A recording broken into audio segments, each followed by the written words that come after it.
ஆண்டவருக்குள்ளே நம்ம வந்த பிறகு இயேசு கிறிஸ்துவ சொந்த ரட்சகராக தேவனாக ஏற்றுக்கொண்டு வாழும்போது நமக்கு ஆண்டவர் காரியங்களை லெகுவாக்கி கொடுக்குறாரு. அந்த பழைய இதுக்கு போகிறார்.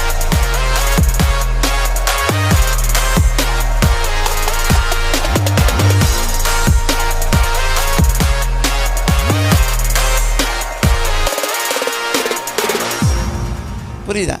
ஆனால் என்ன ஒரு பியூட்டினா, ஆண்டவருக்குள்ளே நம்ம வந்த பிறகு இயேசு கிறிஸ்துவ சொந்த ரட்சகராக தேவனாக ஏற்றுக்கொண்டு வாழும்போது நமக்கு ஆண்டவர் காரியங்களை லெகுவாக்கி கொடுக்குறாரு. அந்த பழைய இதுக்கு போகிறார், நம்மளை கொண்டு போகிறாரு.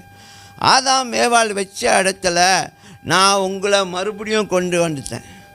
நீங்கள் நீ ரெஸ்ட்டுக்குள்ளே வாழலாம், ரிலாக்ஸாக வாழலாம், சந்தோஷமாக வாழலாம், அழட்டிக்காமல் வாழலாம். ஆண்டவர் உங்களை எல்லாத்தையும் பார்த்துக்கொள்வார்.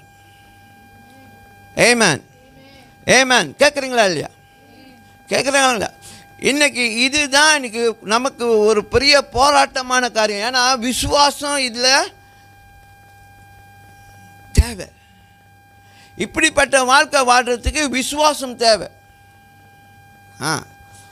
ஏன்னா சூழ்நிலைகள்லாம் இவ்வளோ இருக்கும்பொழுது எப்படி நான் ஹேண்டில் பண்ண போகிறேன் அப்படின்னு சொல்லி